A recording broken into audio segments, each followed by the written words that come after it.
My husband and I are leaving for a little vacation in Canadaigua in a couple hours, and it's supposed to be like 120 degrees. So I'm going to make a dress for this heat. I watched this video and I'm going to do that. It looks like it's pretty easy. And I'm not sure which ones I'm going to use. I have white, I have blue, I have this paisley. They're all 100% cotton and very thin. So I imagine this will be very nice and flowy, and it will keep me cool as we stroll the pier or whatever.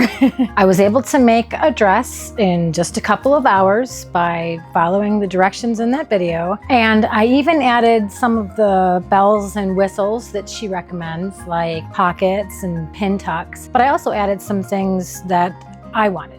I went with this paisley fabric mostly because it seemed to be the heaviest of the three. They were all so light because they were very light cotton sheets that I was afraid that it would just end up being this, just a big tube. So I picked the heaviest one, and I actually added the pin tucks at the bottom to add more weight to pull it down a little bit. As it was still pretty shapeless, but that was kind of the point. That's what I was trying to achieve because it was going to be so hot. The dress is basically two rectangles. You fold them in half and then cut out an armpit, and that's on both. You're supposed to measure bust size, but all the way around, and that's one panel. I got 36, so that's what this is, from here to here. And then it said measure from shoulder to ankle, which was the entire measuring tape. So I ended up going over 60 inches because I knew I was gonna add those pin tucks at the end. The shoulder corner, I went in 4.5 inches, down 5 inches, and then made a little curve. At the top of the sheet, you have that thick band. So I just used that. I put some string through that. What I used for the string was the edge of the sheet, the finished hemmed edge of the sheet. I just cut that off. So you see, I used my zigzag scissors for that, just so that it doesn't fray too much. I just cut a big long strip down the side of the sheet, and then I folded it in half and cut it. So I have two lengths the exact same. I'm about 10 inches across from here to here. I took the strap and I folded it in half and I marked the middle. And then I measured 5 inches on either side of the middle and I marked it. So when I put it through the channel, I knew that when I saw this mark, I could sew it down, and then I could bunch it up until I saw the other mark, and then I would sew that down. And in that way, I got this front, and it doesn't move. It moves on its own. You know, I can gather the different pleats, but it won't come down. A lot of times with these dresses, they get a little too cinched on the chest part, so that will not happen. And of course, I did the same thing on the back. Use this channel that the sheet company made for you. I also sewed down underneath right where I put the tie, just to sort of keep it in place. Once I put it on, I noticed that it was really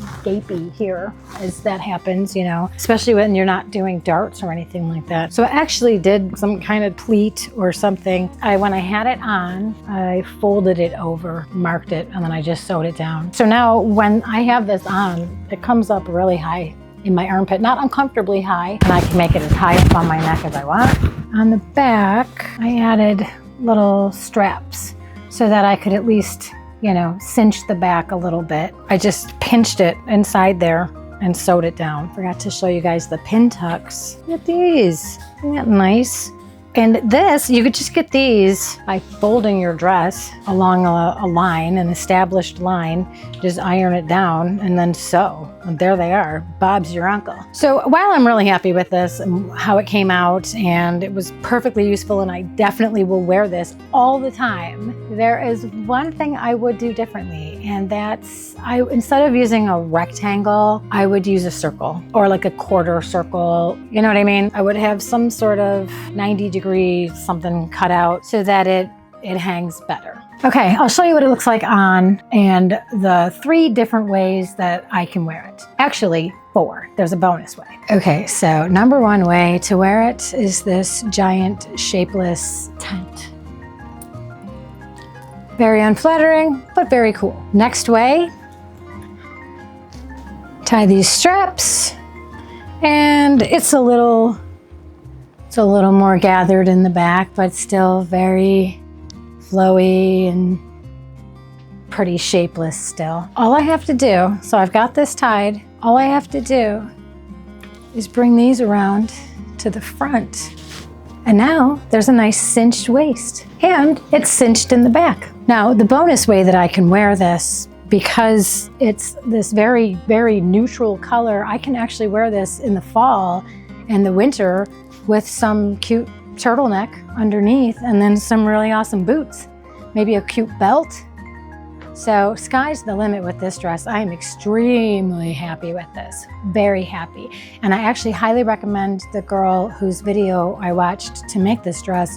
I think her name is Courtney, but I think her channel is called Rooney Sewing Patterns, something like that. I'll put a link in the description because this girl has the most peaceful sewing videos I've ever watched in my life. So go check her out.